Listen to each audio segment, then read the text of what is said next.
Connecticut, the state that invented the submarine, the helicopter, the hamburger, the wiffle ball, and Pez. On our license plates, though, there's a very simple statement. It says, Connecticut, the Constitution state. We were the first state to adopt our own constitution. In my state, we couldn't wait to be self-governed. We couldn't wait to throw off the yoke of control and censorship from us. Before any other state, before our founding fathers, we wrote down in Connecticut the simple words, no kings. And I'm here today to share with you some unsurprising news. We are not on the verge of an authoritarian takeover. We are in the middle of an authoritarian takeover. But Trump has not won. Our democracy is in peril, but it can be saved. But no one's riding to our rescue, and I just want to be clear with you about that today. No one's riding to our rescue. There aren't establishment responsible Republicans that are riding to our rescue. The mainstream media isn't riding to our rescue. There's no oligarchs riding to our rescue. It is up to us to save us. Now, recently, when I gave this warning that we are in the middle of that totalitarian takeover, one of my colleagues said, well, be careful. You don't want to scare people, but you guys can handle the truth, right? You guys deserve the truth, right? The truth is that Donald Trump is the most corrupt president in the history of the United States of America. The truth is that he is enacting a detailed step-by-step plan to try to destroy all of the things that protect our democracy, free speech, fair elections, an independent press, the right to peacefully protest. But the truth is also this: he has not won yet. The people still rule in this country. And today, all across America, in numbers that may eclipse any day of protest in our nation's history, Americans are saying loudly and proudly that we are a free people. We are not a people that can be ruled. Our government is not for sale. No king! No king! No king! Now, I want to be honest with you about what's going on, and you know it. As we stand here today, the government is shut down, and shutdowns are painful. They hurt people. And frankly, that's why there was not a single government shutdown when Joe Biden was president and Democrats were in charge of Congress. Because we acted like adults, we negotiated with Republicans, we found common ground, we kept the government open. But today, Trump is telling Republicans that they shouldn't even show up in Washington, D.C. The House Republicans have been on an unplanned vacation from D.C. for 5 weeks. And there's a couple reasons for that. First, they're trying to cover up for rich billionaire pedophiles. But second, because Trump does think that he's a king, and he thinks that he can act more corruptly when the government is shut down. But he cannot. He doesn't have new powers, extra powers in a shutdown. The President of the United States during a shutdown, or even when the government is open, does not have the power to send masked men into our cities and pull off the streets our peaceful neighbors and throw them into the back of vans and into prisons. He never has that power. Whether it's a shutdown or not, the President of the United States does not have the power to use the FCC and the Department of Justice to censor our speech, to tell us that we cannot speak truth to power when we are protecting our democracy. He never has that power. And let me just say that I'm very proud of my Democratic colleagues who have drawn a line in the sand. And let me just speak for myself for a moment about this shutdown. I will not vote for a budget that throws millions of people off their health care just to pay for a tax cut for billionaires and corporations.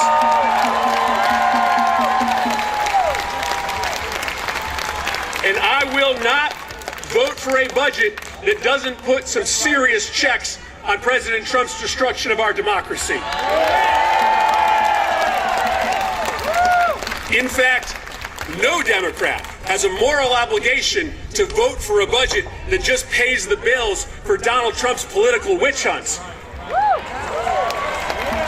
So this is a moment for the people who work with me in this Capitol to draw a moral line in the sand.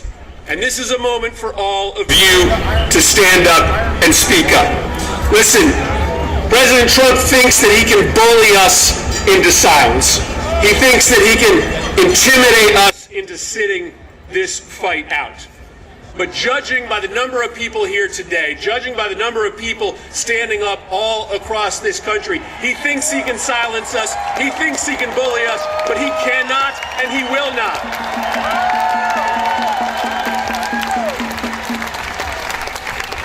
And the last thing I want to say to you is this. It's a simple thing.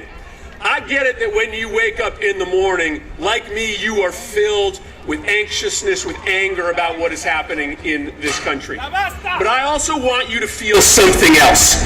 Because this experiment, 250 years in, this bold, revolutionary experiment of self-governance in a nation that is a melting pot, where we are stronger because our differences from each other, right? That is a miracle that it has lasted for this long.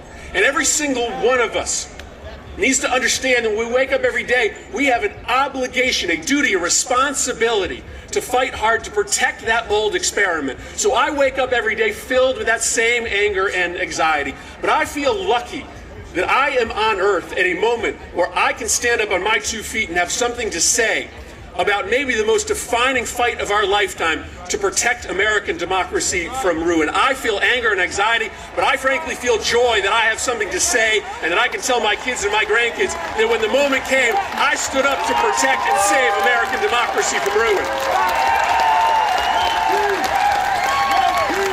And so you got a lot of awesome speakers here today. I heard a rumor that a guy named Bernie Sanders is in the house. I understand the role that I play. I'm just the opening act for Bernie, all right? But listen, I'm super proud of being here with you. I'm optimistic. I'm bullish about our ability to win this fight, and it's because 400 years ago, in the small but mighty state of Connecticut, we wrote down on a piece of paper a really simple idea. In America, the people rule. In America, there are no kings. Thanks, Washington, D.C. Appreciate it. Go out there and fight for our country.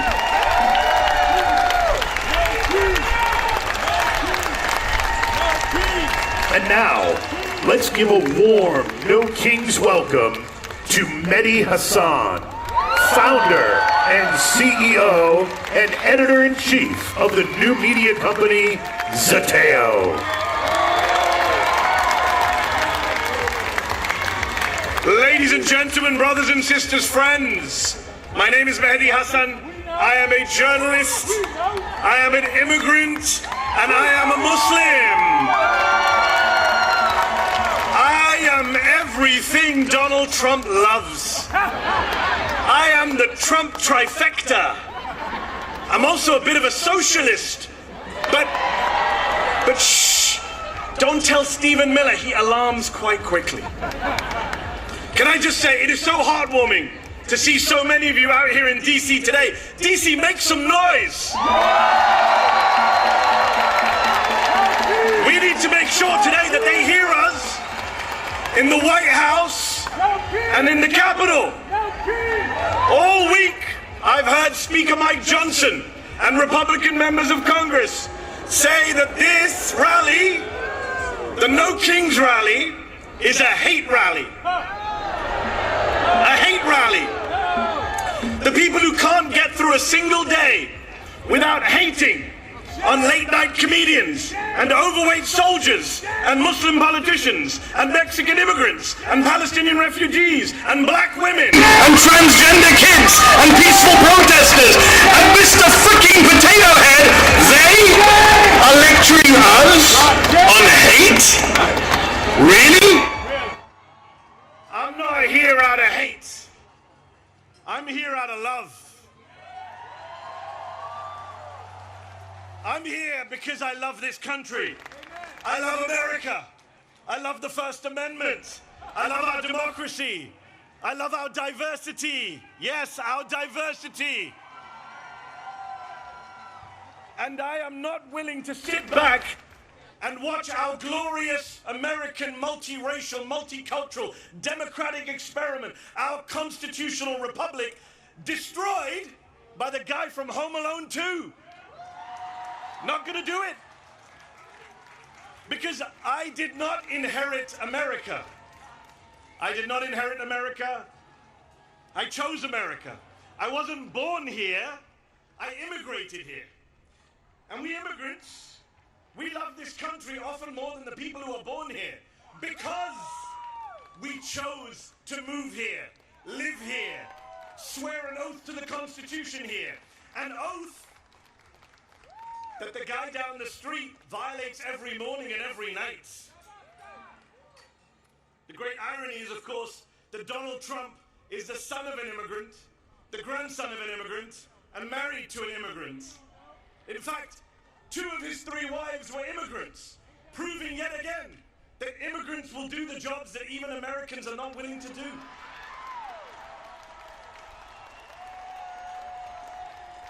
I immigrated here from the United Kingdom. You want to talk about no kings? The UK still has a king. King Charles III. But even he has less gold in his palace than Donald Trump has in the Oval Office right now. Even King Charles has more respect for democratic norms and traditions than the whiny authoritarian man-child trying to send troops into as many blue cities as he can. This is a president who says he wants to be a dictator, but only for a day. Well, we are now 271 days into his wannabe dictatorship. He just went to see the Egyptian president Sisi, who is a military dictator, runs one of the most repressive regimes on earth. And he went there and he said, I want to praise your fantastic leadership and your low crime rates. This is who he loves. This is the autocratic leader he aspires to be. And of course, he was in Egypt hailing his Gaza peace plan, which is a ceasefire, yes, but not a peace plan. Donald Trump, the man who uses Palestinian as a pejorative, as a slur, has no plan for Palestinian freedom, no plan for Palestinian statehood, no plan for justice for the Palestinians who have been massacred and starved and genocided and ethnically cleansed for the past 2 years, including the past 9 months of his presidency. Meanwhile, Israel for the past week has violated the ceasefire again and again, killing Palestinians with impunity. Yesterday they killed 7 Palestinian children during the ceasefire. There is no peace in the Middle East because, as Dr. King said, peace is not just the absence of violence, it is the presence of justice. So these are dark times. Genocide abroad, fascism at home. Which is why it's so crucial that we gather, we organize, we rally like this. We mobilize, we pluralize, we bring people into the tent. We register voters, we defend voters, we become voters if we're not already. And you know, they say we don't reach out to the other side. We don't reach out to conservatives or Republicans, that we're in an echo chamber. Well, let me say to every Republican and conservative watching, aren't you the ones who said no more big government, no tyranny in America? So if you believe that, what are you doing defending masked federal agents in unmarked cars, bundling people off of the streets, including American citizens, and disappearing them? How are you okay with that? And if you're not okay with it, then come over to our side. The side of the Democrats. The small d Democrats, not the big D Democrats, not the Democratic Party. Those of us who are from all parties and none. But those of us who care about saving America so that we can get to our 250th birthday and still be free when we reach 250 years. Come over to our side. The side of no crowns, no thrones, no kings. The side of freedom, of liberty, of the Constitution. The First Amendment, the Fourth Amendment, the 14th Amendment, the 22nd Amendment, which says 2 terms means 2 terms. And if you're not worried about Donald Trump trying to stay on for a 3rd term, you should be. He's literally selling merch So I worry about free and fair elections in 2028. But then I say, why should I worry? I see all of you here today. What is there to worry about? We here today are not spectators. We are citizens. We are not bystanders. We are proud and patriotic Americans. And we Americans, we the people, will not allow our country to be taken over by demagogues and dictators. We will not stand for it. So let me ask you this. I need to hear you. Are you willing? Are you willing? Answer this. Are you willing to sit back and let Trump shred our freedoms? I can't hear you, DC. They need to hear you in the White House. Are you willing to let Trump shred our freedoms? Are you willing to sit back and bend the knee to fascists and white supremacists? Are you willing to be the Americans on whose watch democracy died? Good, because people power is our last line of defense. Remember this, Donald Trump has never, ever, not in 3 elections, won a majority of the vote. Never. And I'll say this to you. I'll say this to you. Here's the math that they are scared of. There are more of us than there are of them. We are the majority. Say it with me. We are the majority. They're not loud enough today, Jesus. Come on. Louder. We are the majority. Yes, we are. And we have no intention of losing our country, our democracy, our freedoms to that twice impeached convicted criminal and his gang of grifters. No way. We will out-organize them. We will outvote them. We will outlast them.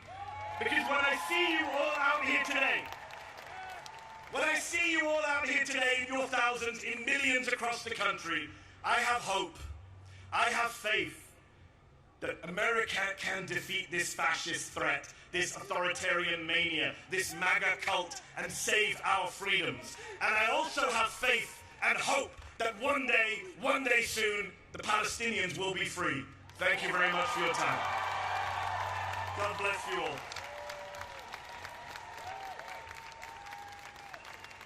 Ladies and gentlemen, let's give a warm Washington, D.C. welcome to Deirdre Schiefling, Chief Political and Advocacy Officer of the American Civil Liberties Union, who leads the ACLU's policy, campaigns, and organizing work to fight for civil rights and liberties nationwide.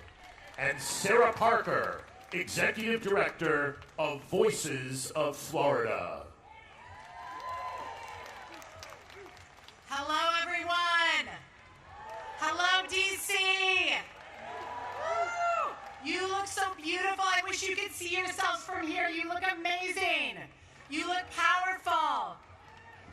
I'm Deirdre Schiefling. I'm the Chief Political and Advocacy Officer for the ACLU, the American Civil Liberties Union, and a proud Washingtonian. I'm so thrilled to be here with you, my community, today, doing the most patriotic and American thing that we can do. Peacefully, lawfully protesting the Trump administration's abuses of power and exercising our First Amendment rights.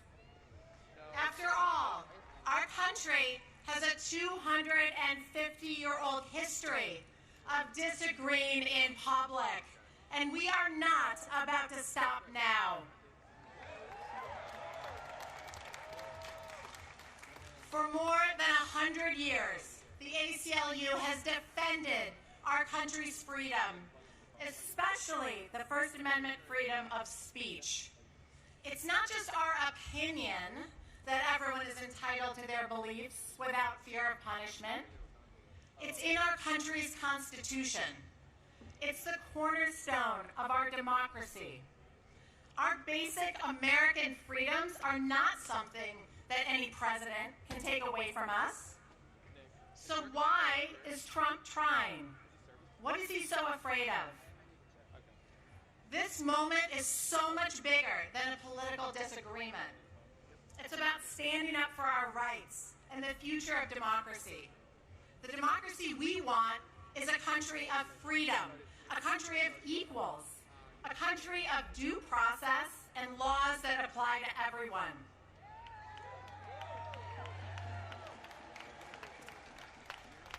Not a country where masked ICE agents kidnap people out of their beds in the middle of the night, where they zip tie terrified children together. No. Not a country that tells schools and universities to teach ideology instead of facts.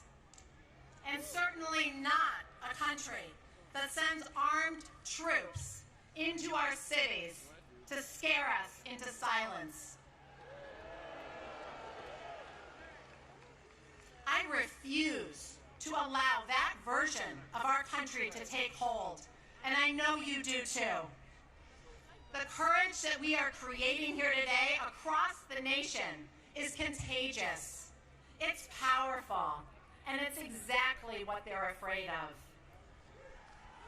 I want to tell you something I've learned. The best way to protect our freedom is to act free.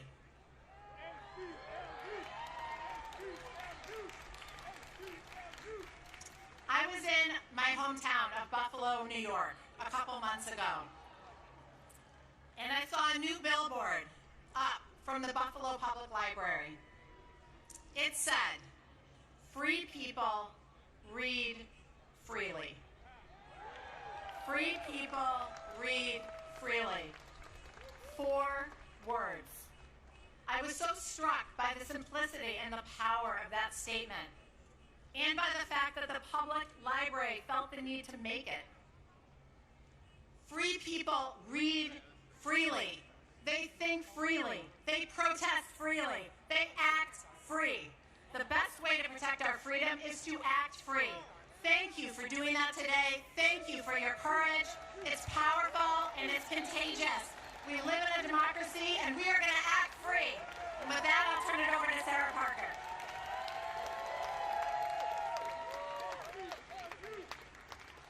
My name is Sarah Parker, and I'm the Executive Director of Voices of Florida and a National Coordinator with 5051. But most importantly, I am a Southern Black woman, a proud Floridian, and a mother. I was taught to speak up for what's right and to stand against injustice, to place my little hands over my heart and to believe liberty and justice for all meant something real. But what I once believed America was is being crushed under the boot of this administration. I should be at home with my children, raising them to believe in the promise of this country, not standing here demanding the rights that should never have been up for debate. I am honored to be here today, but this is not what I dreamed of. I never dreamed I'd be standing on a stage like this while millions of people are forced to march and protest peacefully in the streets because we refuse to stand by while this country slips into the iron grip of authoritarianism. And I ask this administration now, when we say with liberty and justice for all, who is all to this administration? Because this administration has made it painfully clear. It sure as hell ain't the people who need access to abortion care. It damn sure ain't the people and their families being ripped apart by deportation and kidnapped in the dead of night. It's not our LGBTQ communities and BIPOC communities being criminalized just for existing. And it damn sure ain't the people marching for justice while the National Guard is unleashed on peaceful protesters in their own streets. Contrary to popular belief, the fabric of this country wasn't woven by oligarchs, corporations, or power-hungry politicians. It was stitched together by workers, by immigrants, by Black and brown communities, by women, by queer folks, and by people who refuse to stay quiet in the face of injustice.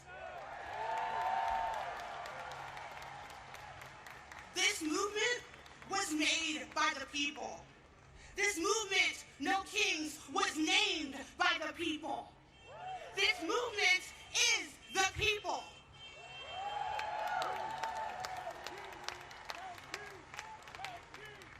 And newsflash to this administration and for the people who need it, this country was built on protests. And some of the most important changes in our history happened because everyday Americans just like us. And now, those in power are trying to unravel it thread by thread, taking away rights, stripping away dignity, rewriting what freedom actually means.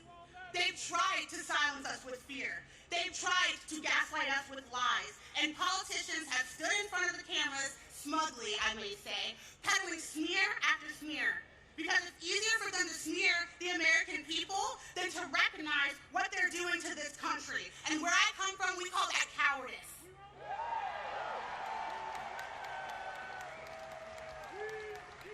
We refuse. I refuse to let this become our reality. It is our duty. It is our right as Americans to dissent when democracy is under threat. Let me be clear. Democracy dies when we are silent. But democracy is reborn when we speak with courage. And authoritarianism cannot withstand truth. And it crumbles under the power of love and dissent. And as leaders before me have said, courage is not the absence of fear. It is the choice to act despite of it. And for what it's worth, I am proud of each and every courageous leader that is taking the streets today. We are peaceful because we know that's how real change is created. We are fighting because we love our communities and we love our country.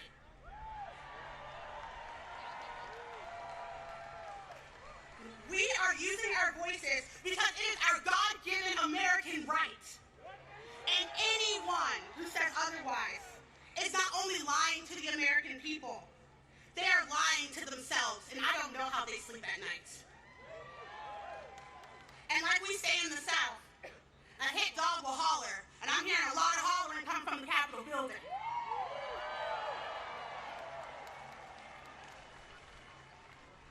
The American people are pissed. And I would like to say before I go, I want to thank every last one of you. I want to thank all the organizers with 5051. I want to thank Political Revolution, who's a national partner. But I want to thank our children. I want to thank our teachers. I want to thank your hearts for doing this and being out here in the street when they tried to make you afraid.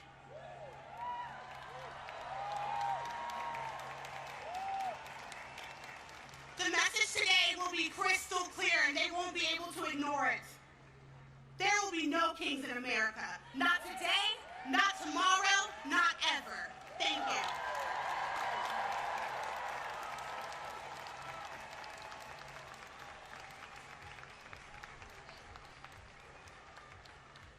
Please welcome to our stage Oliver Marino from Immigrant Legal Resource Center and member of El Colectivo de Familias Migrantes, and Afeni Evans, community organizer with the Fair Budget Coalition.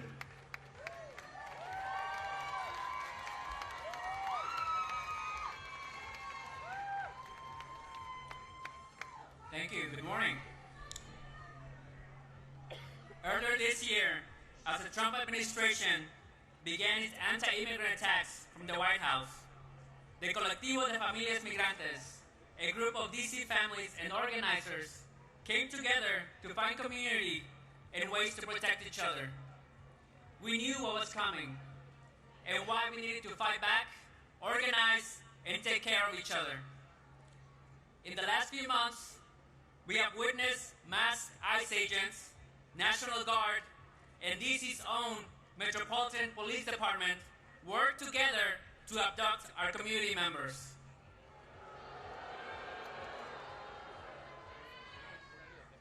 People have been detained while going to work, at local parks, in front of schools. Hundreds of people have been separated from their families their loved ones, and our community. This is still happening. Just a few blocks from here, people have been racially profiled, handcuffed, and put in vehicles and taken. Sometimes they're transferred to detention centers hundreds of miles away in states like Louisiana, Alabama, and Georgia, away from family and away from legal counsel. And to be clear, here in DC, the anti-immigrant attacks have come not only from the White House, but also from our own mayor, Mayor Bowser. Mayor Bowser tried to repeal DC's Sanctuary Values Act, a local law that limits collaboration between MPD, the local police, and ICE. But while politicians have failed us, it's been DC residents that have stepped up.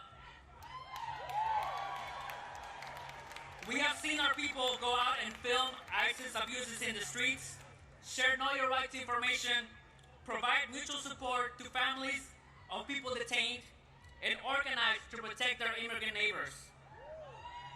This is the moment to show solidarity, to reject attempts to dehumanize and criminalize our immigrant community, to hold our elected officials accountable, and to force them to stand up to an authoritarian administration that does not care about due process and people's constitutional rights.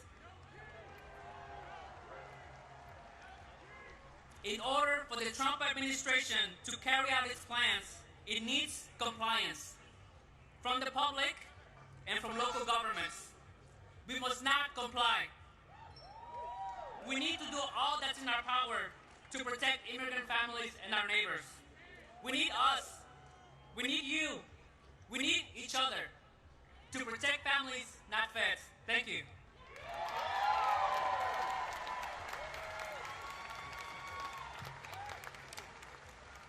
Peace, y'all.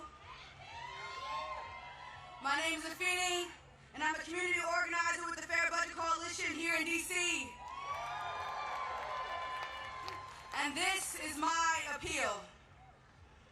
In 1792, when the French monarchy was abolished, the people established a new republic. When that one didn't quite work out, it was a military dictatorship, yikes. It was abolished in 1848, and a second republic was established. But that one didn't quite fit. So the third republic was erected in 1870. That republic didn't smell right, though. So they tried a fourth republic in 1946. And the republic that we are witnessing right now in France was established in 1958. My fellow Americans, I'm here to tell you that the social contract in this country has been broken. Decades of movement work, progress, and struggle have been wiped out by Christian nationalists who seek dominion over every aspect of our lives. Long before ICE started terrorizing our streets, the police were gunning down black people in their homes, their cars, and in the streets in front of their communities. The construction of cop cities and the strengthening police state have threatened our urban centers for years. This current escalation in state violence is nothing more than an extension that the violence that marginalized communities have been bearing the brunt of. This republic was sold as our American dream. Home of the free, land of the brave. Yet, it has produced the outcome that we are currently experiencing. A system that edifies oligarchs and creates false monarchs. The society that we live in is what got us here. It is what brought us to this fever pitch, but we do not have to stay here. Now, more than ever,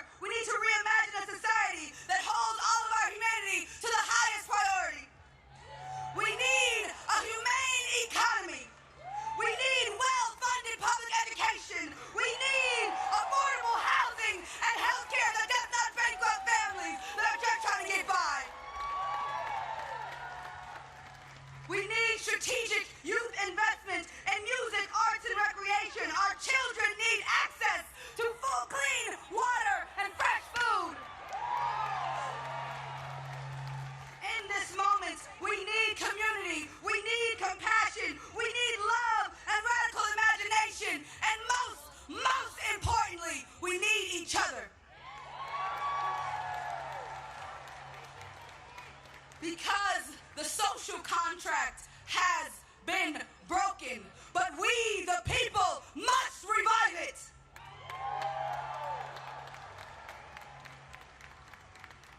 We, the people, can be stewards for a land of the free. We, the people, can be brave and make this broken house into a home for all of us. Because we are the source of power in this country. Our labor, our taxes, and our faith keep this system going. So we must have the revolutionary hope that collectively we, the powerful people, have the capacity to create something better. I'm here to tell you that we must be audacious in our pursuit of fulfilling that generational mandate. Because with public sentiment, nothing can fail. And without it, this system cannot succeed.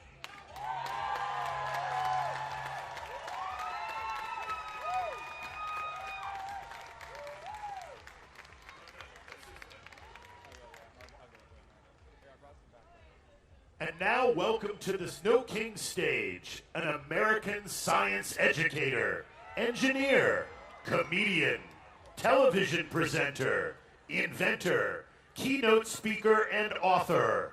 He is a respected champion of scientific literacy who has challenged opponents of evidence-based education and policy on climate change, evolution, and critical thinking.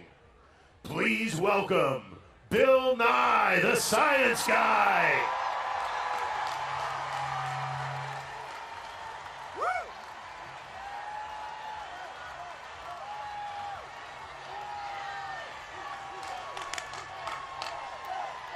We love that song, Hello, DC.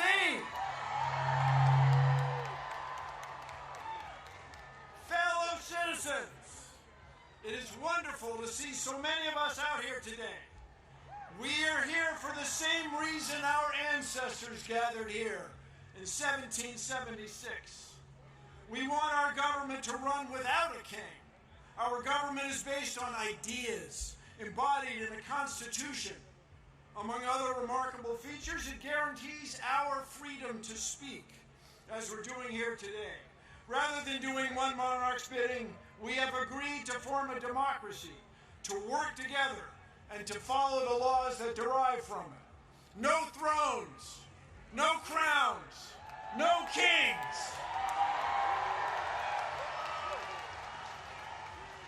As many of you know, I am a native Washingtonian.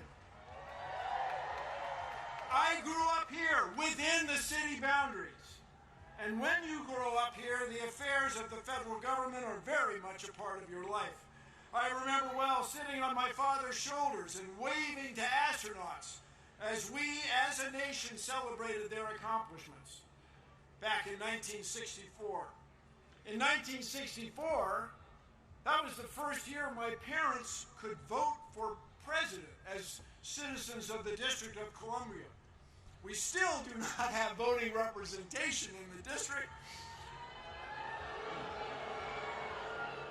Someday, perhaps. I remember well Martin Luther King's dream and Resurrection City, the plywood structures on the National Mall erected to house protesters who came to town demanding equal rights and opportunities, barely a month after Dr. King had been assassinated. I remember well the Vietnam War. The mall was shoulder to shoulder, much as it is today. Traffic stopped citywide. The protest movement expanded. There were protests around the country, and the war was ended. We are protesting in the same fashion today.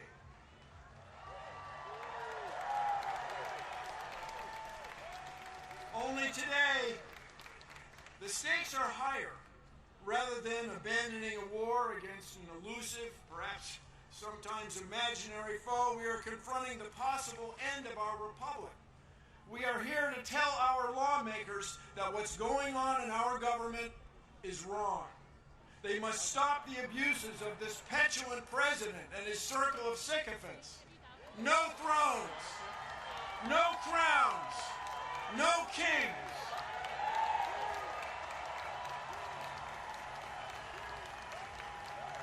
This president and his associates cannot tolerate dissent. To them, our free speech is frightening. They are arresting people and denying due process in courts. They tried to silence television hosts. They're trying to fire indict civil servants, prosecutors, judges, even their own cabinet members. But in this land, these sorts of actions are not new. In 1776, our ancestors had had enough. They declared independence from a king by means of a document stored safely right over there on Constitution Avenue in the National Archives. Although it was conceived 249 years ago, the Declaration of Independence describes a train of abuses connected with an absolute authority, a king with absolute power. No thrones, no crowns, no kings. Their king had refused to honor the law. Their king had refused to let lawmakers be elected. The king had made court judges dependent on his will. They cited the king sending, quote, swarms of officers to harass our people. Their language referred to, quote, cruelty and faithlessness scarcely paralleled in the most barbarous of ages. Their king was trying to, quote, render the military independent and superior to civil power. Our founders even censured King George for cutting off trade with all parts of the world. Did these actions sound familiar? 249 years later, no crowns, no thrones, no king. In short, the founders believed their king was, in their words, quote, totally unworthy to be the head of a civilized nation. No thrones, no crowns, no kings. Although the United Nations has been the world's leader, and although the United States has been the world's leader in science for decades, this president and the members of his cabinet even failed to accept scientific facts. Contrary to Article 1, Section 8 of the Constitution, they do not promote the progress of science. They suppress it to the detriment of our health, well-being, and international competitiveness. It is a formula for failure. How did we get here? It hasn't been one instance of abuse of the power of executive order by this president. It hasn't been just one twist in a court ruling. Instead, it has been years in the making. Enabled by this president, a group of Confederates has worked together to undo many of our traditions and understandings of fairness and of citizens' rights. And they've done this through an odd legal tactic to overwhelm our court system with legal game after legal game, trying to hold or impound money secretly in order to let legal deadlines pass, to pretend that people they don't know who are from different backgrounds are somehow not quite citizens and not worthy of respect under the law. No thrones, no crowns, no kings. Let us now raise our voices. We are here demanding a return to the rule of law. Let the world know that we will suffer no king. We will put the United States back on a course to lead the world in fair governance. Together, no thrones, no crowns, no kings. Thank you all. Let's change the world.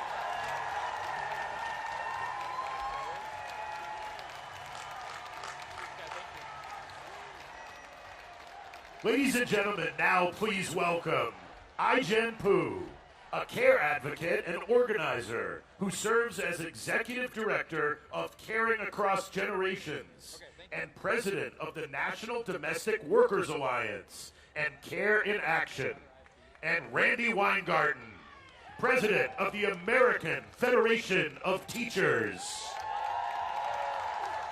Hello, DC! Let me hear you say no kings!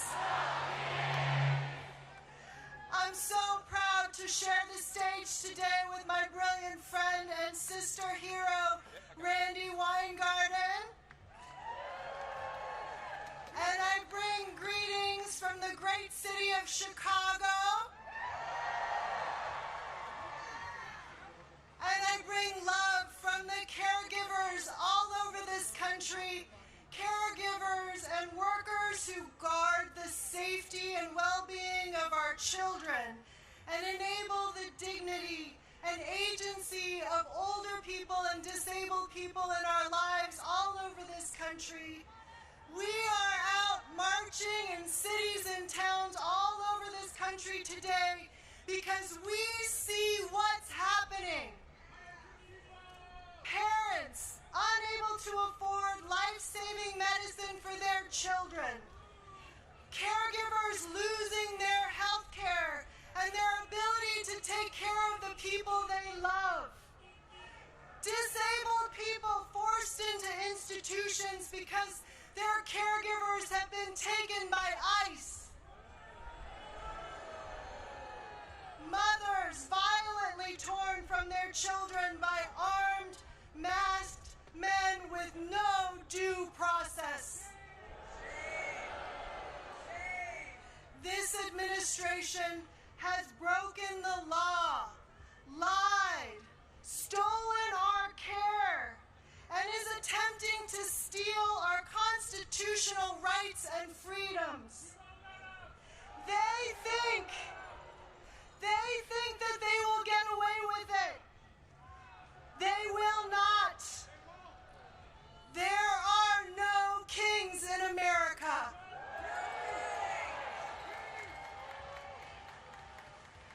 And you know what else I see? I see parents, caregivers, and teachers working together to make sure that immigrant children can go to school safely. I see unions and families organizing together and winning.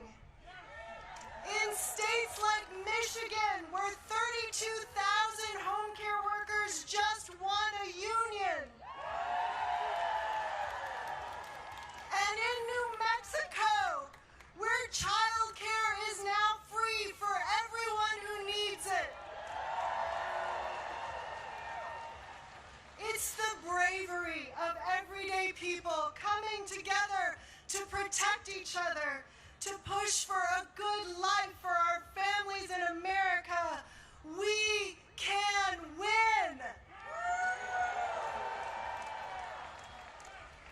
We are the caring majority, and we are greater than the cruelty of wannabe kings. So let's remember the strength of our numbers today. Let's remember that we are not alone. We are the caring majority. And let us continue to be brave. Are you with me? Yes! Are you with me? Yes!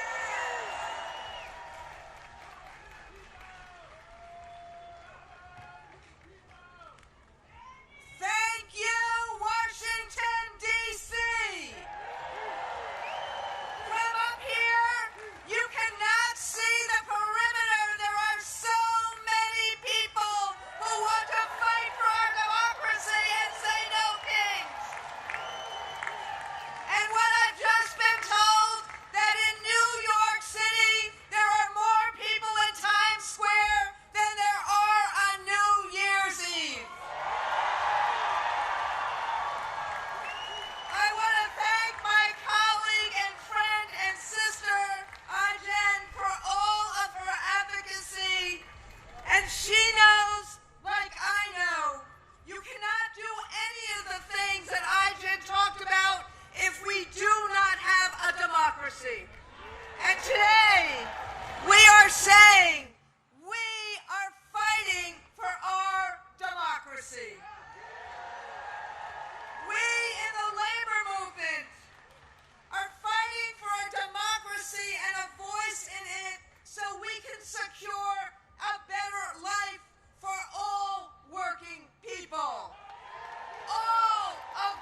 Now, this is your homework for the weekend, okay? This idea has been a constant for 249 years, since the Declaration of Independence, and the notion made famous by the Gettysburg Address of a government by, for, and of the people. Say it again, by, for, and of the people.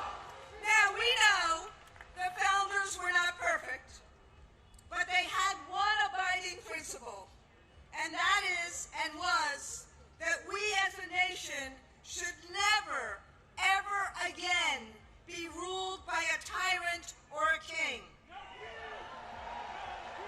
That was as true today as it was back then. And that is why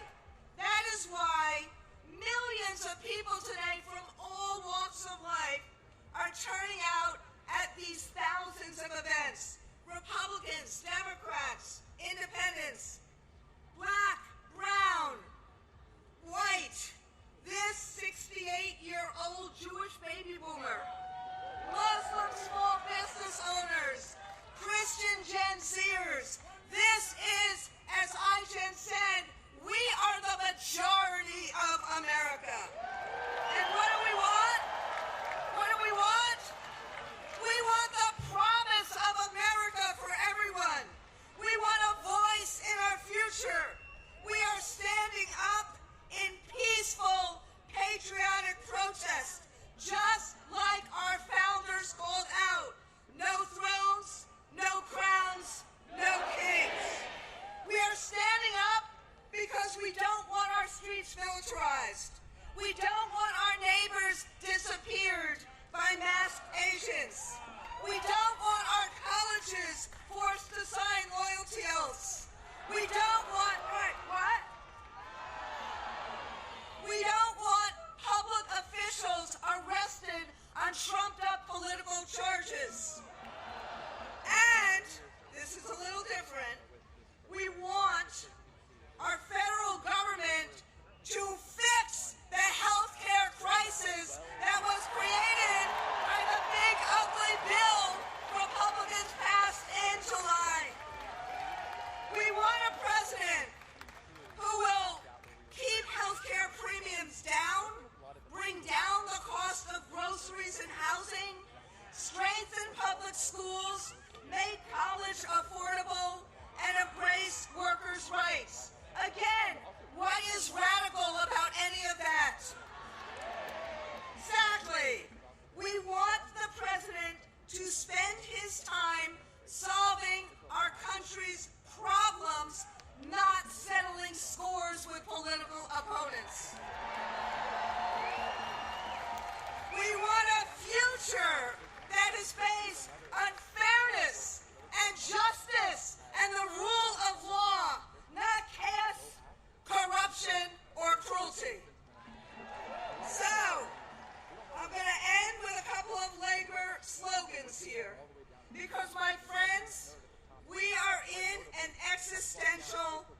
Now please welcome the co-founder of the Black Votes Matter Fund and one of the leading voices on voting rights, Cliff Albright. He is joined by 10th grader Zion, a youth student advocate from the Trigger Project. Good afternoon, everyone. My name is Zion Stewart. Good afternoon, everyone. My name is Zion Stewart, and I'm from W Street Southeast, better known as Traverse City.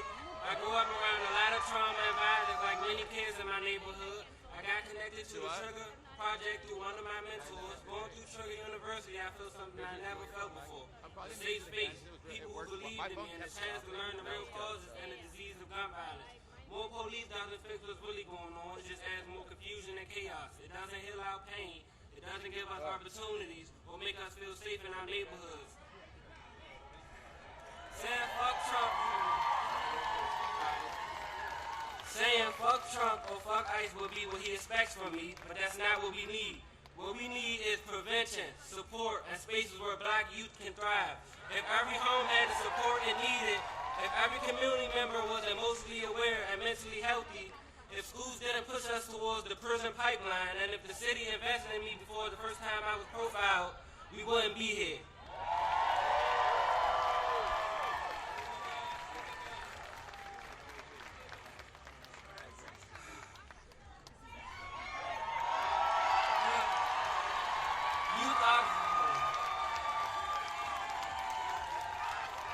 Youth are the solution, not the problem. We deserve to be understood, not blamed or preyed upon. Free DC, we are prevention. Thank you.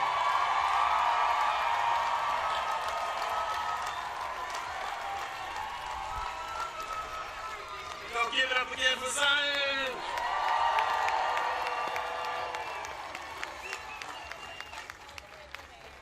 Last time I was here, speaking at a rally like this, was 2021 for the Freedom Rise, when Black Voters Matter and dozens of other organizations organized for voting rights legislation, like the John Lewis Voting Rights Advancement Act and the For the People Act.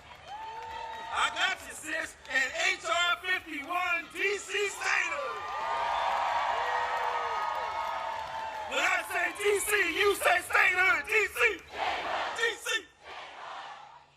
We organized for those voting rights because we knew that we'd be in a moment like this. A moment where we have a wannabe dictator and a do-nothing Congress trying to take away our voting rights, trying to cancel elections and purge voters from the rolls. We knew it was coming. Just this week, the Supreme Court heard a case that could put the final death blow to the Voting Rights Act.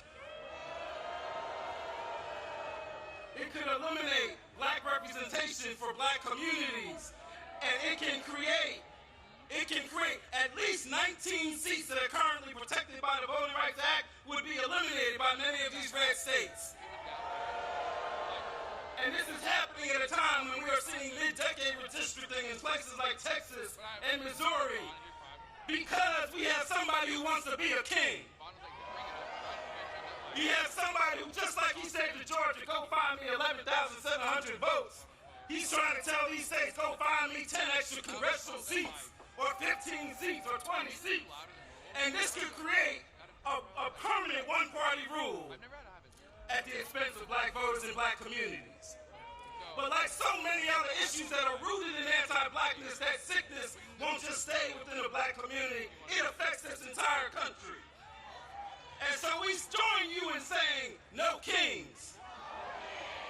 But we gotta go beyond no kings, because the last time that call was made in 1776, 1/4 of this country's population was enslaved. And so we've got to go beyond no kings.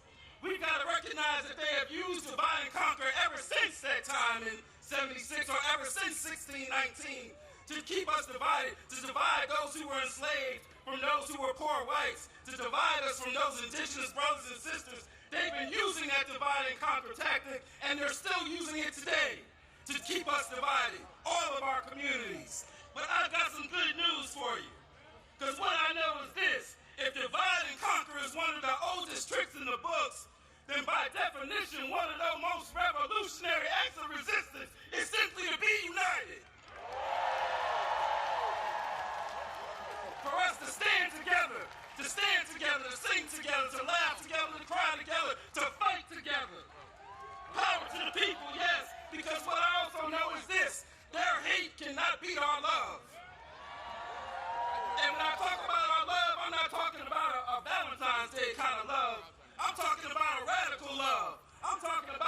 you might have to flip over the money, change the tables kind of love. I'm talking about a love that is merged with power, because those two things are not opposite, they go together. As Dr. King told us, power without love is reckless and abusive, but love without power is sentimental and anemic. That's what I'm talking about. He went on to say that power at its best is love implementing the demands of justice, and justice at its best is power correcting everything that stands against love. That's what we need. And when we have that kind of love and power, when we walk in that kind of love and power that sees all of our communities, from Vermont all the way to Memphis, from LA all the way over to DC, especially Southeast DC. When we walk in that kind of love and power, there ain't nothing that I want to be a small, petty dictator. There ain't nothing that he can do to stop us. Because when we walk in that kind of love and power, there's nothing that we can't do. But we've got to believe we've got that power. Do y'all believe? Do you believe? Let me hear you say, I believe. Let me hear you say it with all your heart from the depths of your soul. Say, I believe. Let me see you put a fist up and say it so loud that the wannabe small man in the White House can hear you say, I believe. And when we believe, then we will truly build the society that we want. And that society will have no kings. Thank y'all.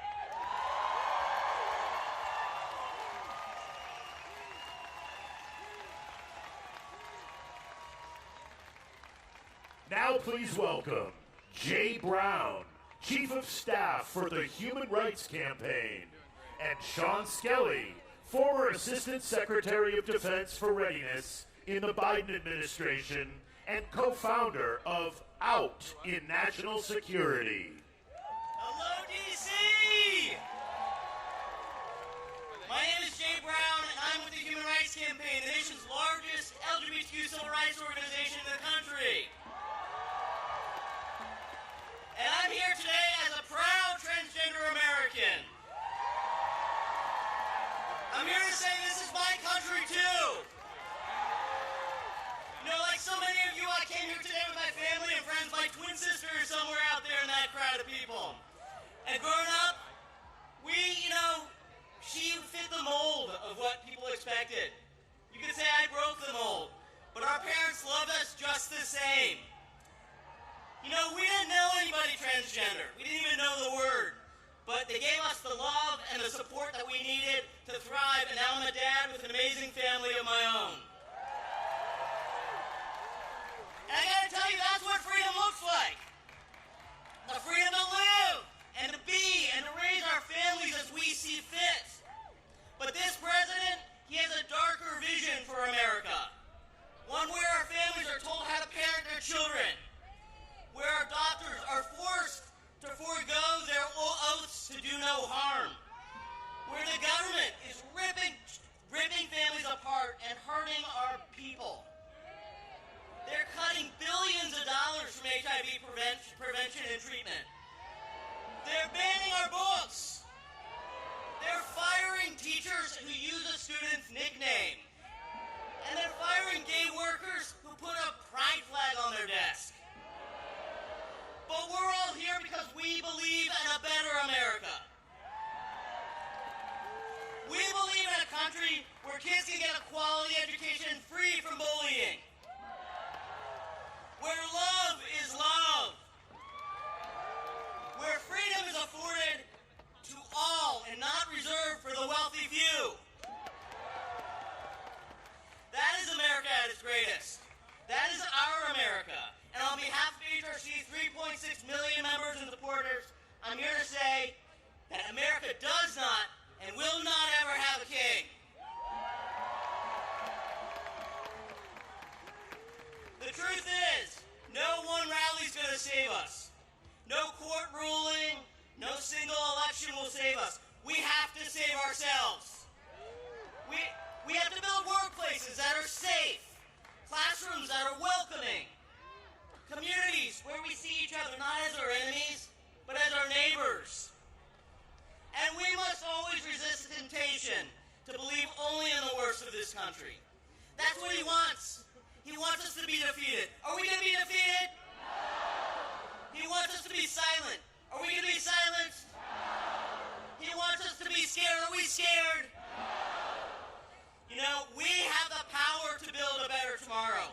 LGBTQ plus people, we live in every zip code and are from every background. We were born here and we immigrated here. We come from red families and from blue families. And we are here to say that this is our America too. No one knows that better. No one knows that better than my friend and a tireless public servant who's on stage with me today. A true patriot who knows the cost of freedom.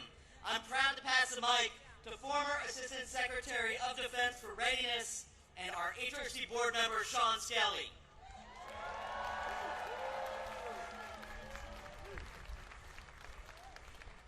Good afternoon, D.C. As Jay said, I'm Sean Skelly, a retired Navy officer, a former Assistant Secretary of Defense, and I serve on the board of the Human Rights Campaign. I'm an out-proud trans woman who loves our country, who's put my life on the line for our country and our rights, and I will fight for it now using all the rights that the Constitution gives us, and I swore an oath to defend. I was proud to recently serve alongside thousands of transgender service members who have served with honor, skill, and courage. They have protected us while their own Commander-in-Chief and Secretary of Defense have vilified them and denied their right to exist. Anyone who serves in uniform deserves so much better than what this tainted chain of command has to offer. This administration targets these brave Americans because of its wanton campaign to drive me and all of my transgender brothers and sisters out of our country, out of our society, out of the protection of our laws, and into some dark, dangerous corner that they are inventing. This wannabe autocrat can't allow transgender Americans to serve honorably and successfully in our military, which is the highest regarded institution in America, when they have chosen all transgender Americans, already some of the most at-risk and vulnerable people in this country, to be their autocratic other. The people to be feared, scorned, and blamed because of their shameless lies, hateful lies that they tell about the danger that trans people supposedly bring to our society, and somehow upset the utopia that the dear leader promised us is around every corner. The American people respect those who put on their uniform, who protect them, and serve at the risk of their lives for people we don't even know. We're here today because generations of Americans have bet their lives and their families' future on the promise of a more perfect union. The oath I took 10 times over 35 years of service in uniform and as a civilian means to every person who ever took it in good faith, and I'm going to quote the former chairman of the Joint Chiefs of Staff, Mark Milley, "We don't take an oath to a king or a queen or to a tyrant or dictator. We don't take an oath to a wannabe dictator. We don't take an oath to an individual. We take an oath to the Constitution, and we take an oath to the idea that is America, and we're willing to die to protect it." To put it simply, no kings. We demand justice for our transgender service members. We demand justice and civil rights for every transgender American.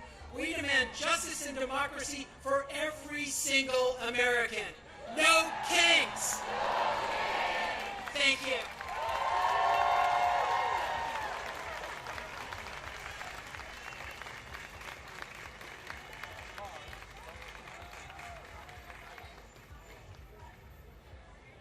And now, please welcome to the stage, Nene Taylor, Executive Director of Harriet's Wildest Dream, and Kaya Chatterjee, Executive Director of Free DC.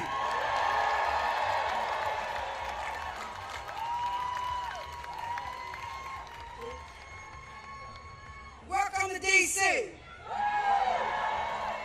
I hear y'all say welcome to DC.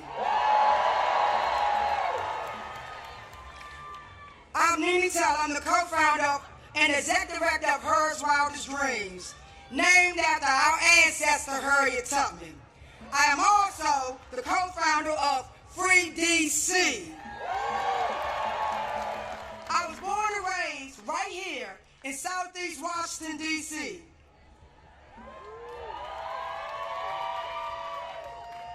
As many of you know, we are in a state of grief for the loss of our freedom fighter, Assata Shakur. We honor her life, her courage, and her teaching. She told us that we need a revolution of the mind and a revolution of the heart. These words still lead me, because this work begins in how we show up for one another, how we care for one another, and how we show up for one another. Washington, D.C. is a black home. We come here to Washington, D.C., that is what you came into Washington, D.C., that's what you're stepping into. A home built by black hands, held together by black love, guarded by generations who refuse to leave. The people of D.C. have been teaching, protecting, and fighting for this city long before most of you start paying attention. We have been living and breathing the consequences of racist policies, displacement, and over-policing since post-Civil War. We have been demanding and calling for D.C. to become a state. We need D.C. statehood now. D.C. statehood now. D.C. statehood now. On Monday, our freedom marchers were up at the D.C. courts until the cell block closed 2 o'clock in the morning. They were watching hearing after hearing after hearing of our neighbors being kidnapped over the weekend. We also have 300,000 black women who have been fired in the last few months. Most of those are federal workers right here in the district. And we just listened to lawyers argue at the Supreme Court that fixing the system to make it fair for black people somehow harms white people. This is what we're up against. This is what we are up against. Black people's freedom is being threatened by a failing democracy and have been punched by white fragile supremacy. Here in D.C., we have been organizing, protecting, and building long before cameras arrived. If you want help, listen to those who have been doing this work before Trump became in office, before all of this came to play. Listen to the ones that's been on the ground ever since 400 years ago. I see all of you right here, and y'all see me. All of the applauses, and yet, when you all called to meet, when I call you to meet impacted black people, where will you be? Ask yourself, where will you be? Will our movements need funding? Where will you be? When you are invited to teach, to share your skills, to support, strategize, and to defend black people in public, where will you be? Solidarity is measured by what you do when you are called forward. Community is responsibility, structure, and work. It's both the noun and the verb. It's the people and it's the people in motion. It is how we build safety for each other. It's how we keep us safe. Who keep us safe? Who keep us safe? Black people have been carrying the moral weight of this world for generations. We have stood in the gap for every fight against oppression, from Palestine to right here in D.C., because we believe everyone deserves to be free. We are not free until all of us are free. And I'm going to leave you. Assata Shakur taught me once again, weapons of mass destruction and weapons of mass love. She said it's not enough to change the system, we must change ourselves. That kind of change requires that we hold the line for one another. protest black people in public and in private. I see you. I see your faces, just like you see mine. Will you tomorrow? When I see you tomorrow, when I see you next month, when more of our rights are being stripped, and more of our black bodies are put in cages. Don't watch from the shadows. I charge you. I charge you to be on the front lines. I charge you to fight. And we will not end because the day won't end with this stage when the stage come down and the cameras leave and you return home. The fight for our collective liberation is not contained to this presidio of the media attention today. So again, ask yourself, where will you be? My charge is you don't comply. I want you to say no to the kings. We call them oppressors. And I want you to help us to free the land, to free the people, and free us all, and free DC. Free DC! Free DC! Free DC! Free DC!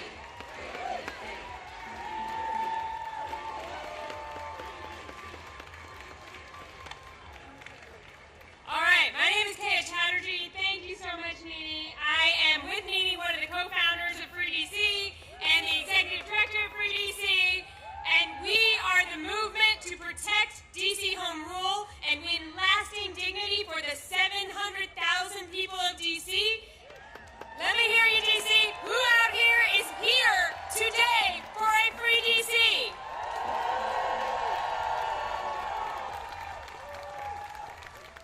So DC needs to be free because what we are doing here today, right now, would not be possible otherwise. This president wants to silence dissent. He wants to silence protest. He wants to do that everywhere, and we saw him try to do that this week. President Trump and his allies lied about this very event that we are attending right now. He tried to get us all to stay away from here. But did we do that? Our right to protest is important everywhere, really it is, but there is nowhere that it is more important than here, in the capital of the country. We know what authoritarian rulers do. Authoritarians, they try to prevent dissent in the capital. They want to control capitals. They have tried to control capitals through the history of time and space because controlling a capital is a way to control a nation and a way to prevent the transfer of power. This president is no different from those authoritarians, and we saw that on January 6th, right? We saw that. And this president started attacking DC again the day he took office again. Today, we are in our third month of military occupation by armed forces from multiple other states in DC. There are gangs of federal agents who are attacking our communities. And we've heard from so many people today that they've attacked our unhoused neighbors. They've attacked our immigrant neighbors. They've attacked black and brown neighbors. They've attacked our cultural institutions. They've attacked thousands of people who serve as federal workers. They've tried to take over our local police department. They put a disgraced Fox News host in charge of our local prosecutions.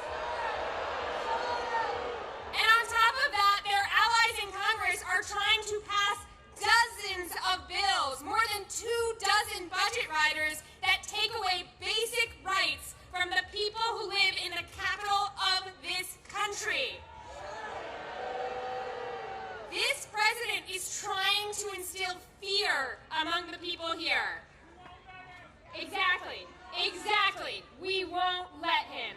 We know better than that. We know better than that. We know what to do, right? We know what to do. The people of DC are joyful. If you could see what I see right now,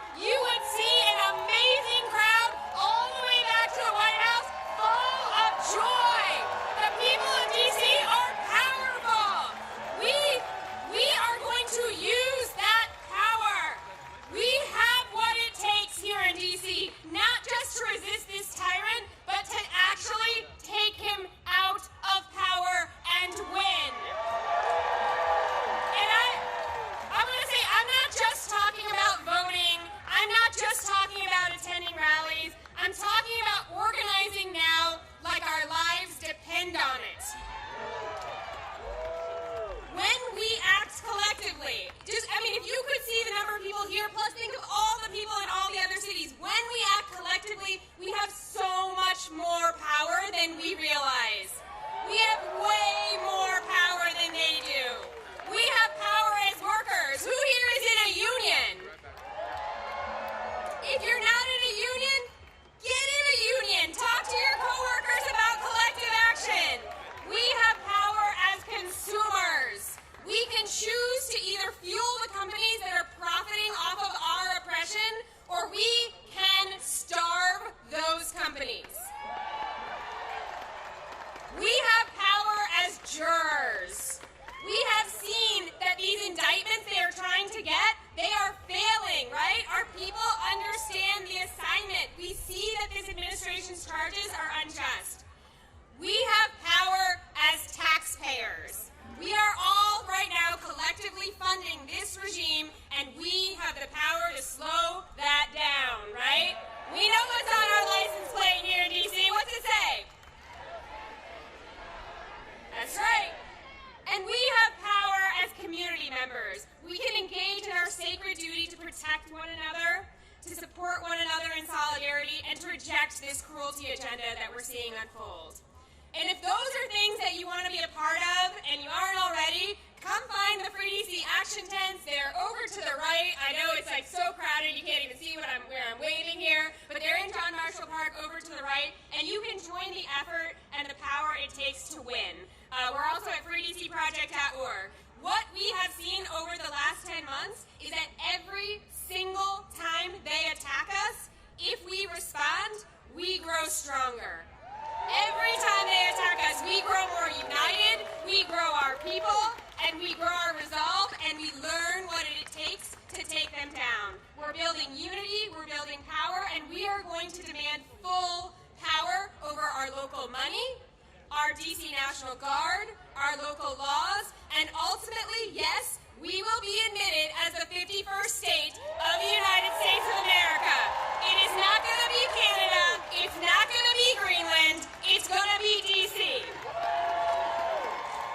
And our entire national democracy will always be at risk until that happens, until we actually protect the capital of this country. And that means that everyone across this country needs a free DC.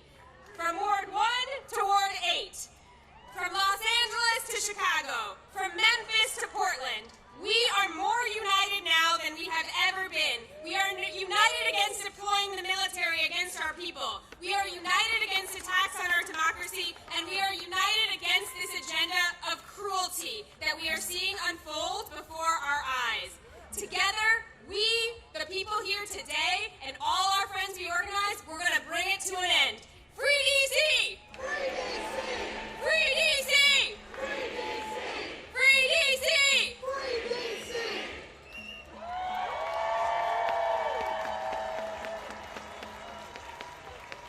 Washington, D.C., please welcome to the stage Leah Greenberg and Ezra Levin, co-founders of Indivisible.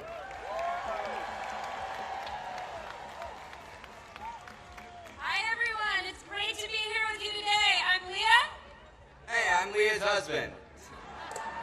And we are the co-founders of Indivisible. We support a movement of thousands of local indivisible groups organizing in every state of the country. These are regular people who understand that saving our democracy is too important to be left to the politicians, and it's going to take all of us. Now I've got a question for you. How many kings do we have in America? We are in the middle of a sprint by Donald Trump, Stephen Miller, their MAGA cronies, to consolidate power and bully American society into submission. They have come for corporations and billionaires, for law firms and universities, for media and civil society. They are ripping families apart, and they are shredding our Constitution while they line their pockets in the biggest heist of all time. And the way they do it is they go on the attack. They make demands. They claim powers they don't have. They bully and they threaten to retaliate, and they see if anyone will push back. And if nobody pushes back, they win. and then they go on to the next attack. They're doing everything they can to convince us that they are all powerful, that they are inevitable, that they will win. And I need you to hear me. It's a lie. It's always been a lie. And the greatest danger we face is not Trump. It is how we, as a society, respond to this bullying, to this chilling effect. If we preemptively obey, if we shrink back, if we make ourselves small, if we do what they want in advance. Now we saw them try this play this week. Mike Johnson, Stephen Miller, their cronies on Fox News. They have spent the last week on the attack against No Kings, smearing all of us as anti-American. They tried to scare us out of gathering here today. And I've got a question for you. Are we afraid?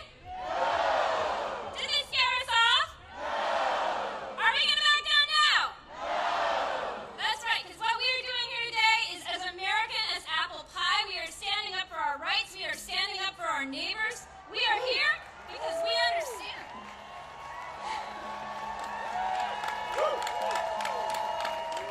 We are here because we understand that when a tyrant threatens your right to free speech, you call his bluff and you stand up.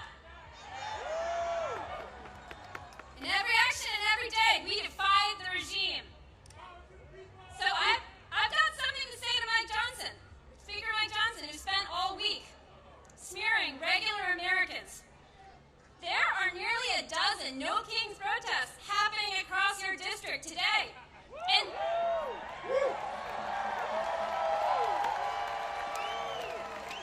since you've not been doing your job for over a month now, I bet you've got time to stop by. Leah Greenberg, everybody. My God. Look, Leah is my spouse. She's my partner. She's the co-executive director of Indivisible. She's the real strategic brains behind Indivisible. We are indebted to her for her strategic vision. I'm biased, but I think we all agree. Look, I'm just here to tell a story. And I think it's important for us to tell the story of these First Amendment rights that Leah is talking about. And this story I want to tell is about the first No Kings Day. Who here was at the first No Kings Day? Whoa. No, I don't think y'all were there. This was a quarter of a millennia ago. This was 250 years ago, 1775. They called it the Continental Congress. They didn't have the branding we did. But it was the first No Kings Day protest. What they did, they brought themselves together in opposition to this would-be monarchical ruler who was steamrolling the American public. He was occupying and invading American cities. He was terrorizing American communities. He was picking out his favorites and persecuting his political enemies. He didn't believe in democracy at all. Can you imagine? Can you imagine such a ruler over America? It was bleak. It was bleak. So what did our fellow Americans do? They put together a No Kings rally to give us a constitution. That's what they did. That's our history. Whose history? Whose history? Whose history? Look, this is a big experiment in self-government. A government of, by, and for the people. Nobody here is under the illusion that this was a perfect union. That's not what we created. This was a compromise of rich men, of white men, of slaveholding men.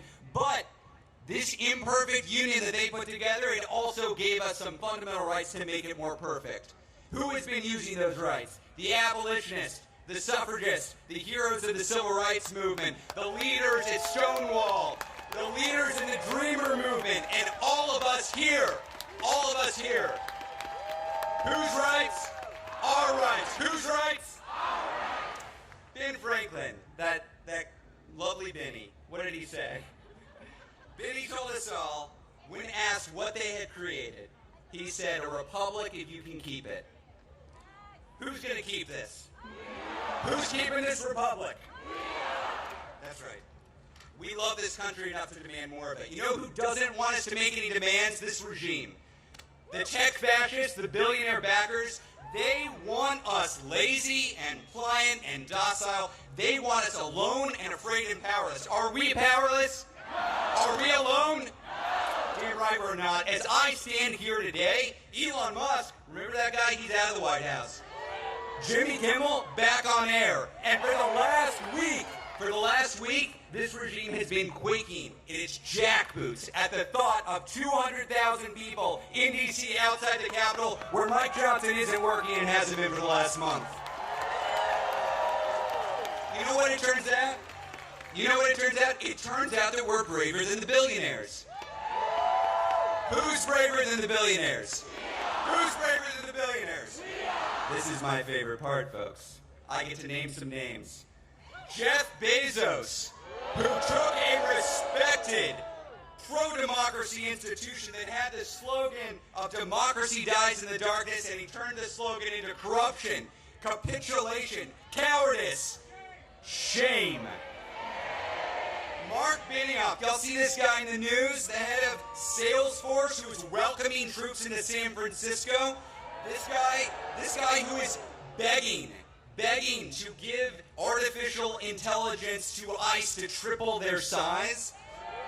Shame. Daniel Ek, y'all don't know who Daniel Ek is, do you? The CEO of Spotify, which right now is robbing from musicians and running ads to recruit for a secret police force that terrorizes our communities. Mark Zuckerberg, end of story. Need I say more? But we're not just booing, y'all. We're not just booing, we're organizing. This is a movement of everyone in this country who is taking a side. We are taking a side. It is a time to choose that side. Are you on the side of the MAGA forces, of the Nazis, of the billionaires? Hell no. So I ask businesses, universities, churches, which side are you on? We're on the people's side. Which side? Look, nobody on this stage has told you there's no need to have fear. We see what this regime is doing. We see them rattling their sabers. We see them sending troops into communities. We see them zip-tying children and dragging them out of apartments. We see this. This movement, the 200,000 of us here, this movement is not a fearless movement. It's better than that. It's a brave movement. The other side wants to suppress dissent, chill free speech, and come after their opponents. We're not here because we're fearless. We're here because we're better than fear. We're braver than billionaires, and we're bigger than ever before. We're going to win this, y'all, because we believe, as all Americans believe, we don't do kings here. How many kings? How many kings? Now, we had a little bit of extra time in the program, and a guy in Vermont with some ideas about this wanted to come up. So let's have him out.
Washington, D.C.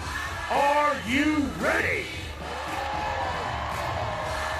Here we go. Please welcome the senior senator from the great state of Vermont, the Honorable Bernie Sanders.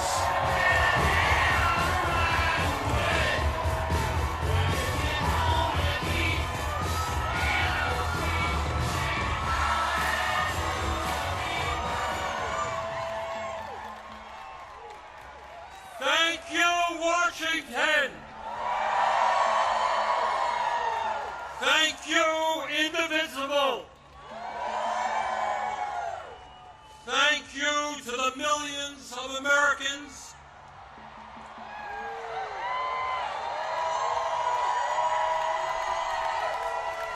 from our smallest towns to our largest cities in every state in our country who are gathering today at thousands of rallies.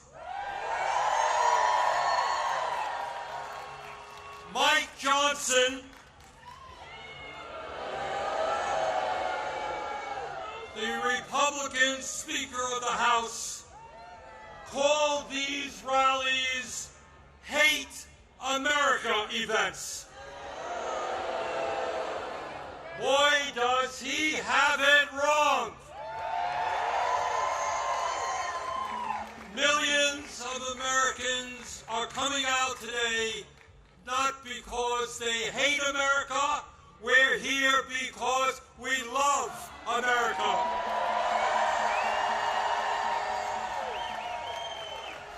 We're here because we're going to do everything we can to honor the sacrifices of millions of men and women who, over the last 250 years, fought and sometimes died to defend our democracy and our freedoms. In 1776, with extraordinary courage, the founders of our country announced to the world that they would no longer be ruled by the King of England. A king who had absolute power over their lives. They demanded freedom. And to bring that about, they fought a bloody war against the British Empire and the most powerful military in the world. Tens of thousands of Americans died in that 8-year war, but our forefathers fought on and they won.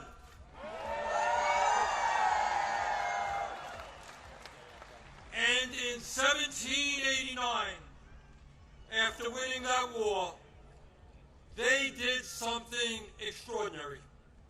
They established the first democratic form of government in modern history. They said loudly and boldly to the entire world, no more kings.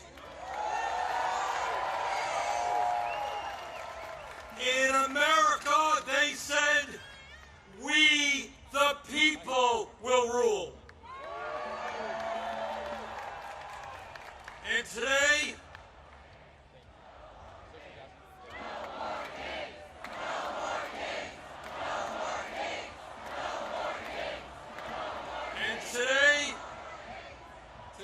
in the year 2025, in this dangerous moment in American history, our message is exactly the same. No, President Trump, we don't want you or any other king to rule us.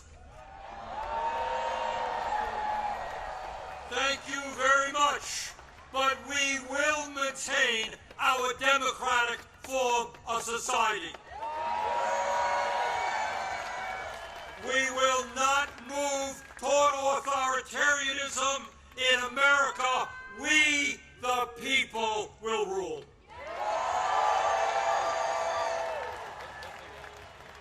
When he was sworn in as the nation's first president, George Washington called this attempt at self-government, quote, an experiment entrusted to the hands of the American people, end quote.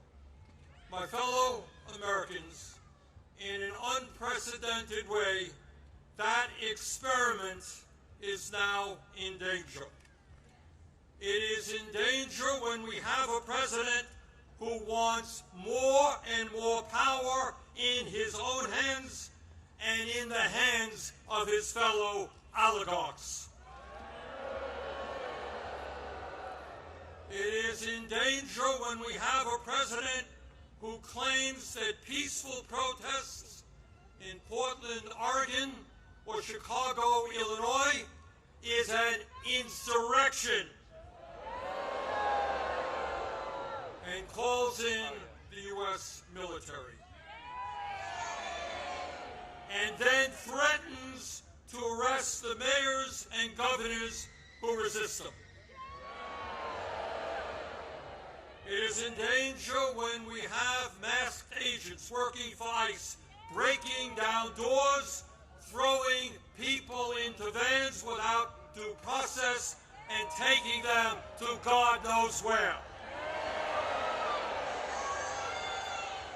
It is in danger when we have a president who sues and intimidates the media, who wants no criticism of him and his policies, and who undermines the First Amendment of our Constitution, the very foundation of American democracy. Our country is in danger when we have a president who threatens to arrest or imprison political opponents who stand against him,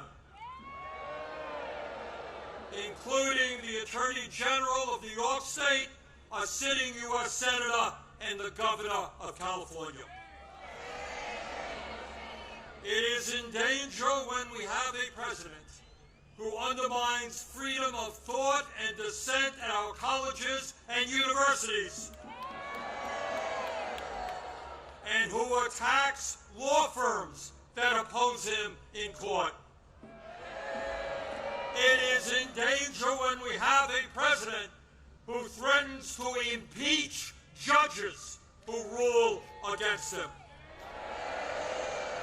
It is in danger when we have a president who ignores Congress, refuses to spend money that Congress appropriates, and takes away money from states who voted against him. It is in danger when we have a president who demands that states redraw congressional maps to ensure that his chosen candidates win future elections. It is in danger when we have a president who illegally fires tens of thousands of federal employees right here in Washington, D.C. and throughout our country, and rips up union contracts that workers have fought for and won. It is in danger when we have a president who grossly violates the Constitution by accepting gifts from foreign leaders, including a $400 million plane from the royal family of Qatar,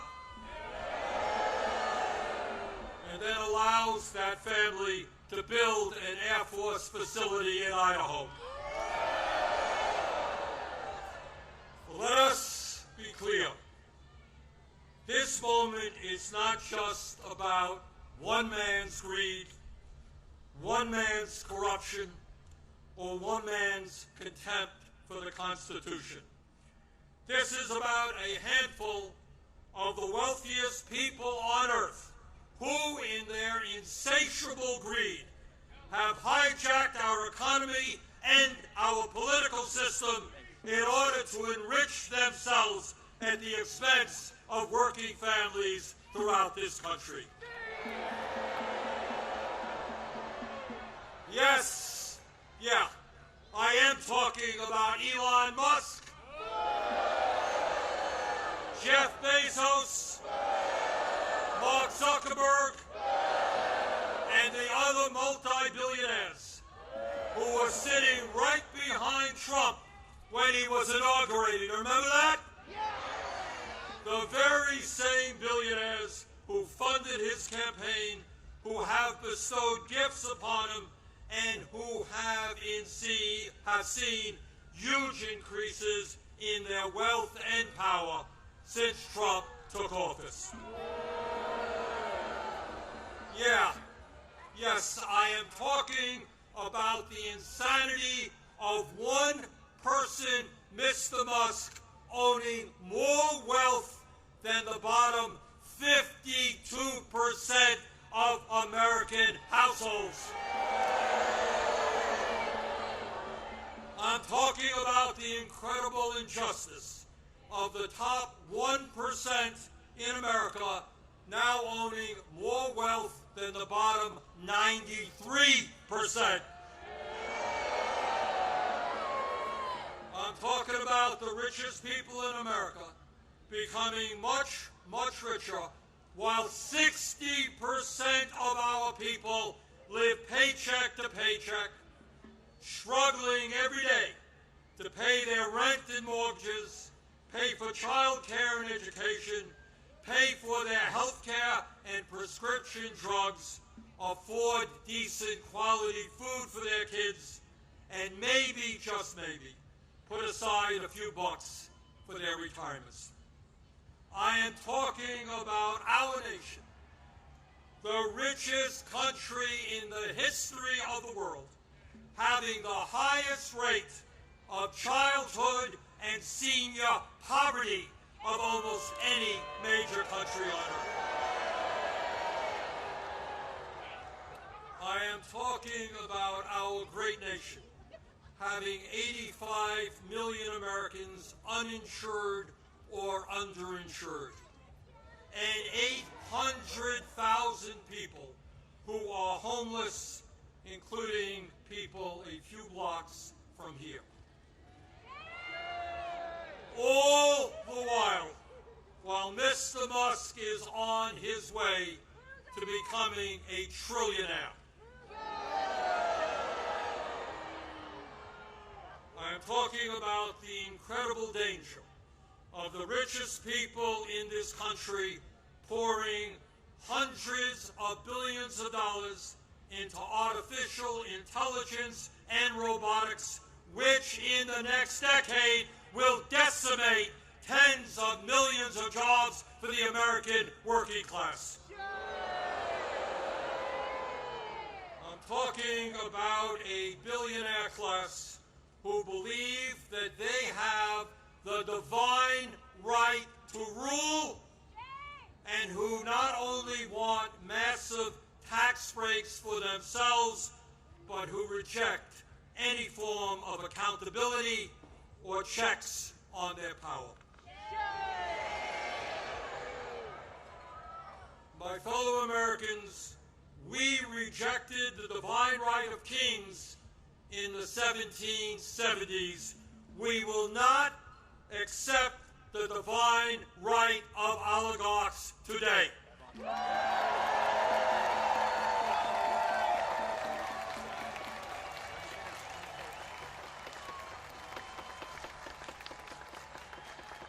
And now let's take a brief look at where we are today. Where we are today on the 18th day of a government shutdown, which is depriving millions of federal employees of the paychecks they desperately need and deserve.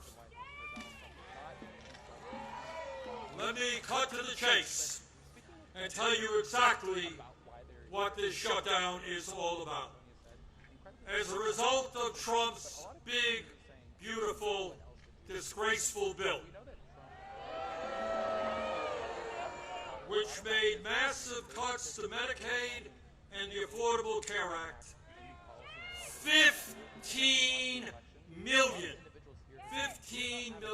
low-income and working-class Americans are going to lose the health care they desperately need to stay alive. My friends, studies suggest that when you throw those 15 million people off of the health care they presently have, 50,000 of them will die unnecessarily every single year. 50,000 Americans will die unnecessarily every single year. But that's not all. As a result of that same terrible piece of legislation, over 20 million Americans are going to see on average a doubling of their health insurance premiums through the Affordable Care Act. In my state of Vermont just the other day, people received notices from insurance companies that their health care premiums in some cases would triple or quadruple. And that is going on all over the country. At a time when we already pay, by far, the highest prices in the world for health care, millions of Americans are going to see outrageous increases in their health care premiums, which they cannot afford. Why is that happening? Why are the Republicans making a broken healthcare system, a dysfunctional healthcare system, even worse? Why are they bringing our healthcare system to the verge of collapse? We all know the answer. We all know the answer. It was to give $1 trillion in tax breaks to Mr. Musk, Mr. Bezos, Mr. Zuckerberg, Mr. Ellison, and the rest of the 1%. $1 trillion in cuts to Medicaid, and the ACA, $1 trillion in tax breaks for the 1%. That, my fellow Americans, is what this shutdown is all about. And let me be as clear as I can be. No, I will not vote for a budget that throws 15 million Americans off their health care.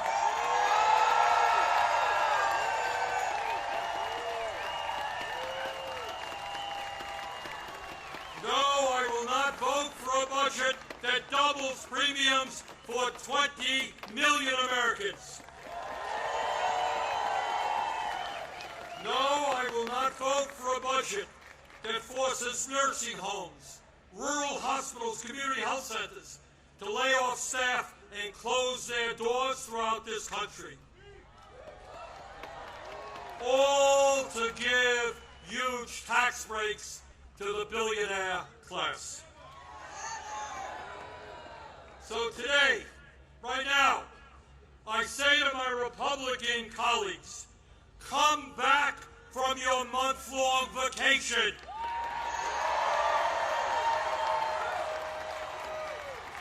Start negotiating and do not allow the American healthcare system to be destroyed. End this shutdown.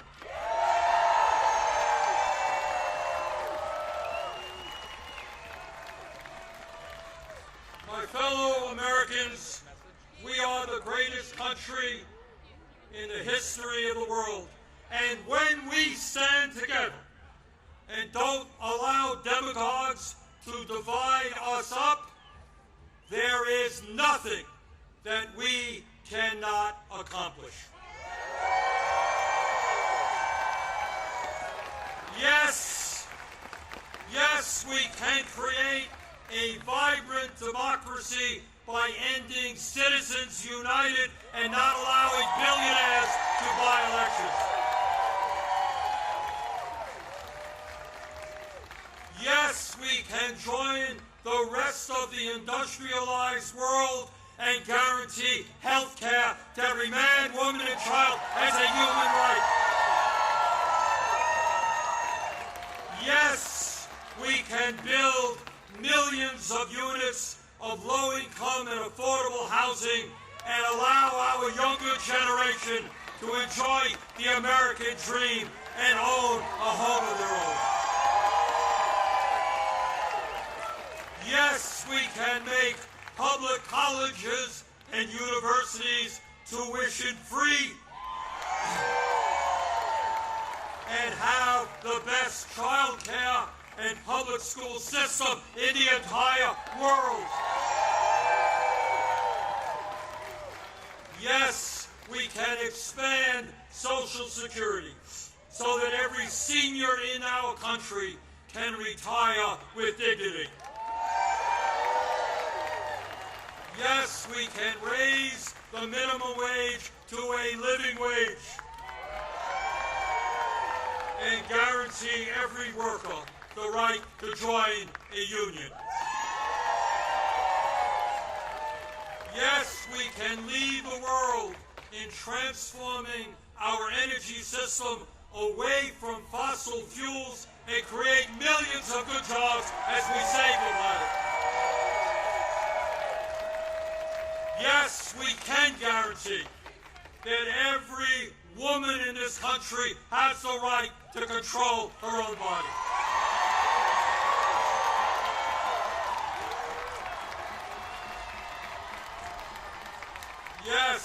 Yes, we can have a foreign policy that guarantees that never again will American taxpayer dollars be used to starve children in Gaza or anyplace else.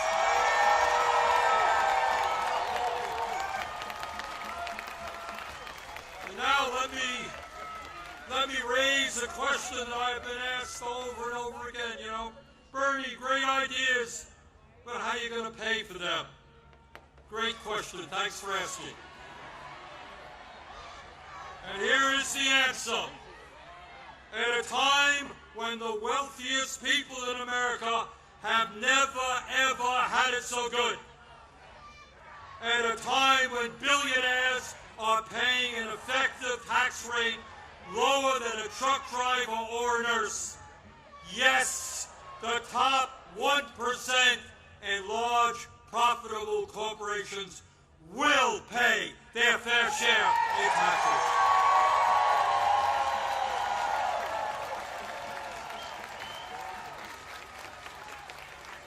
My fellow Americans, the establishment, including the corporate media and many of my colleagues in Congress, want you to believe that you are powerless.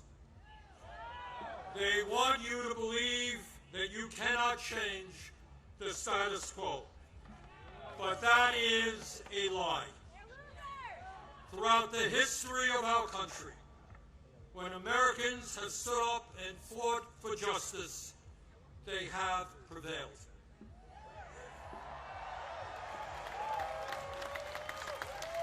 When the founders stood up to King George, they were told it was impossible, but they won. When abolitionists fought to end slavery, they were told it was impossible, but they won. When workers organized to form unions and stood up to their bosses, they were told it was impossible, but they won. When women demanded the right to vote, they were told it was impossible, but they won. When black Americans fought to end segregation, they were told it was impossible, but they won. When the LGBT community stood up for their rights, they were told it was impossible, but they won.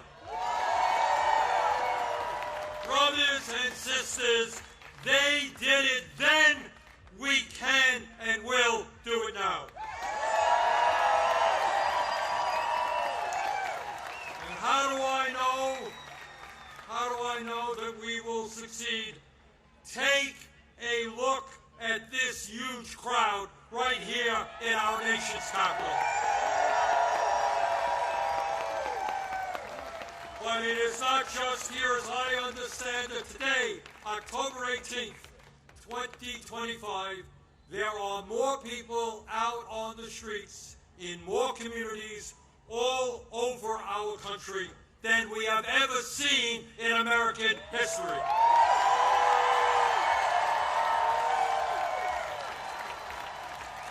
Brothers and sisters, this is not the end. This is just the beginning.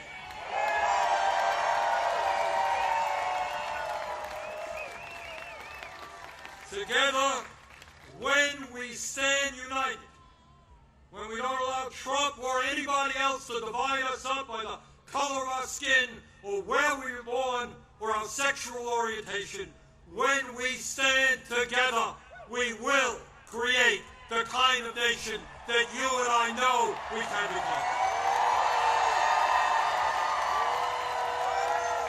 We can and will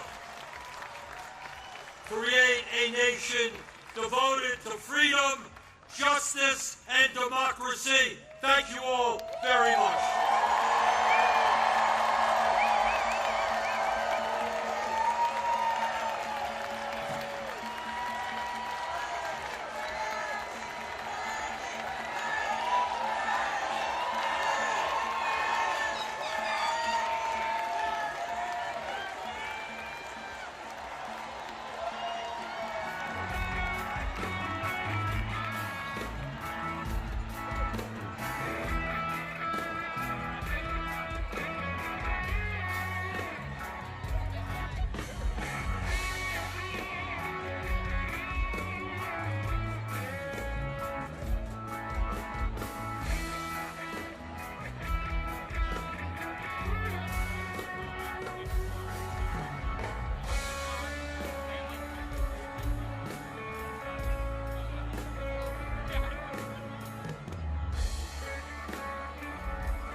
Okay, cool.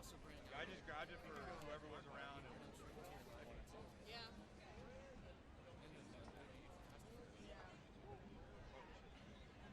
All good to know. Thinking myself that I didn't give it this. You cooked it up right for us. And we couldn't get cell service. Like $2.99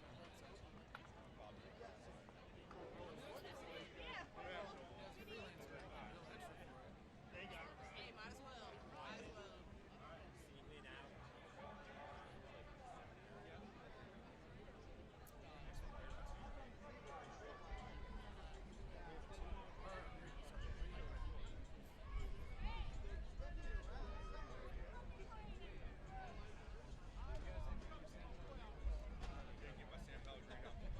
But I did get these chicken nuggets.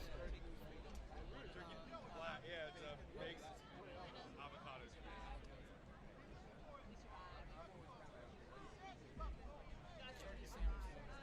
That's why I got it. He's like, I know this isn't gonna do something weird to my stomach. Light enough, he'll give me food back. That and just cold cut sandwiches, like a decently hot day, are always just. How long you got here? Two in. Hey. Good. How are you? Did you order again? It was brutal. Third time. No, yeah, it is. Maybe just try and repeat the other one. Yeah. Just to show that we did that. I mean, I don't think they'll actually care about it. So we just have a record of saying he tries this one.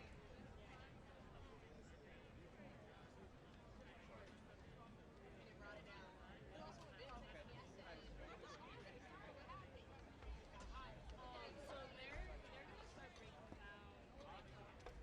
We'll take their garlic down.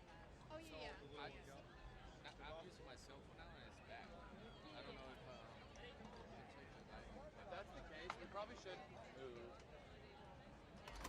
They said They're gonna break it down really soon anyway. What time? so. They said their official breakdown time is like 3, but I think we'll be okay with the 3 p.m. If we can do the 3 p.m. at least. I think that would be okay. They're just gonna start the hearing. Let's do the 3 p.m. here. We'll move right there for the 4 or something really close by or something. Yeah. Capitol in the background. Then we'll call this damn day good. Yeah. Okay. That works? Works for me. Eat some of this food. More's coming, but eat some of Yeah. Chicken tenders? Yeah, get whatever you want. Want some? Sure, you want some? I'm good. I'm okay. Good? Okay. My order is coming. Okay, no, yeah, we were just down there. I was like, I'm just gonna grab the simplest thing we can. So they did the control do it to keep the B-roll in? Yeah, so when I called them to feed B-roll, they said, I'll switch it to a 10 second, so it like comes in clean. Start getting the shades. But we'll switch it back for the live. And I guess they just never did. I should have called back and let them know.